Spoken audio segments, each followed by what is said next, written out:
दोस्तों, क्या आपने कभी सोचा है अगर कोई मेहमान हमारे सोलर सिस्टम के बाहर से आए तो कैसा होगा।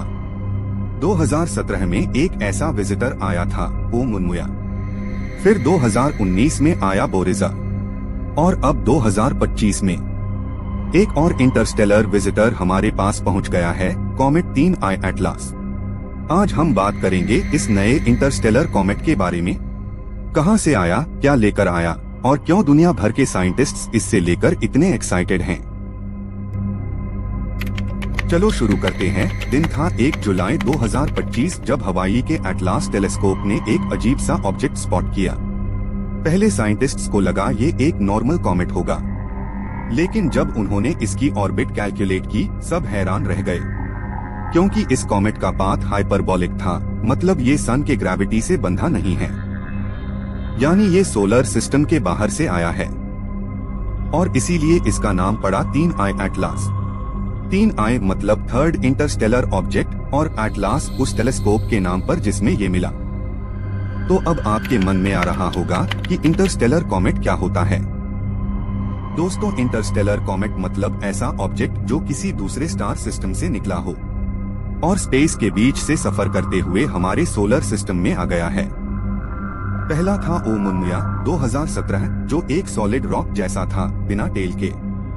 दूसरा था बोरिजा 2019, एक टिपिकल आईसी कॉमेट। और अब तीसरा है 3I एटलास, जो दोनों से अलग है। Orbit and journey. दोस्तों, ये कॉमेट अभी अपना पेरिहीलियन यानी सन के सबसे करीब पॉइंट 29-30 अक्टूबर 2025 को क्रॉस कर रहा है। इस टाइम ये सन से लगभग 1.4 मिलियन किलोमीटर दूर था। दिसंबर 2025 में ये अर्थ के पास से गुजरेगा, लेकिन डोंट वरी, ये हमारे लिए बिल्कुल सेफ है। ये हमसे लगभग 300 मिलियन किलोमीटर दूर से निकलेगा। Composition and features.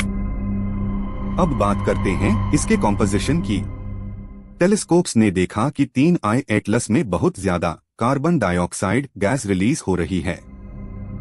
ये चीज अनयूजुअल है, क्योंकि ज्यादातर सोलर सिस्टम के कॉमेट्स में कार्बन डाइऑक्साइड कम होता है। इसका मतलब है कि 3I एटलस किसी बहुत ठंडे रीजन में बना होगा, शायद किसी दूसरे स्टार के आउटर जोन में, जहां टेम्परेचर -250 डिग्री सेल्सियस से भी कम होते हैं। इसका कलर थोड़ा रेडिश है और इसके न्यूक्लियस का साइज लगभग 1 किलोमीटर के आसपास एस्टिमेट किया गया है। It's actively outgassing and glowing, एक टिपिकल कॉमेट की तरह। तो अब सवाल आता है कि साइंटिस्ट इसे लेकर इतना एक्साइटेड क्यों हैं?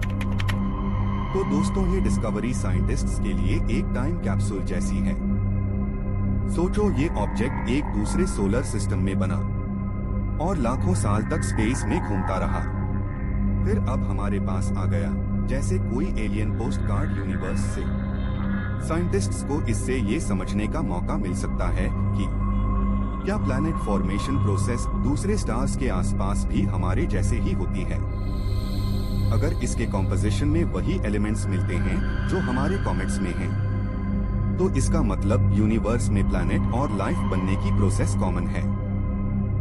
दोस्तों, इस टाइम नासा, ESA और इंडियन एस्ट्रोनॉमिकल ऑब्जर्वेटोरी सब इस कॉमेट को मॉनिटर कर रही हैं। ESA के मार्स एक्सप्रेस और ExoMars ऑर्बिटर ने भी इस पर ऑब्जर्वेशन स्टार्ट कर दिया है।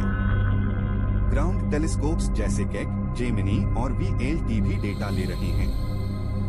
Scientists carbon dioxide, water vapour और डस्ट के पैटर्न्स को ऑब्जर्व कर रहे हैं, ताकि वो बता सकें कि ये किस तरह के एनवायरनमेंट में बना था। तो अब जो सबसे बड़ा सवाल है कि क्या ये कोई एलियन शिप हो सकती है। तो दोस्तों, कुछ लोगों ने इसे एलियन विजिटर कहा, लेकिन साइंटिफिकली देखा जाए तो ये एक नेचुरल कॉमेट है, बस एक दूसरे स्टार सिस्टम का ट्रैवलर। लेकिन फिर भी सोचो, इसके आइस क्रिस्टल्स किसी दूसरे सन के आसपास बने होंगे, मतलब हम लिटरली दूसरे सिस्टम का मटेरियल स्टडी कर रहे हैं। That's mind blowing. अब जब ये अपना सोलर सिस्टम का राउंड कंप्लीट कर लेगा, तो ये हमेशा के लिए स्पेस में वापस चला जाएगा। किसी और गैलेक्सी के रास्ते किसी और स्टार सिस्टम के पास से गुजरेगा और शायद कभी किसी और सिविलाइजेशन के टेलीस्कोप में दिखे।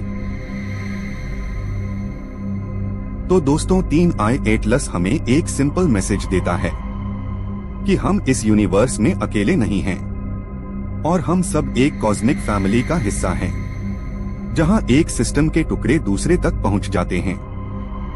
तो नेक्स्ट टाइम जब आप रात में स्काई में कोई शूटिंग स्टार देखो, याद रखना हो सकता है वो भी किसी दूसरे स्टार का मेहमान हो। तो दोस्तों अगर आपको ये वीडियो पसंद आई हो तो लाइक करो, सब्सक्राइब करो और बेल आइकन दबा दो। मिलते हैं एक और अगले इंटरेस्टिंग वीडियो में, तब तक के लिए जय हिंद दोस्तों।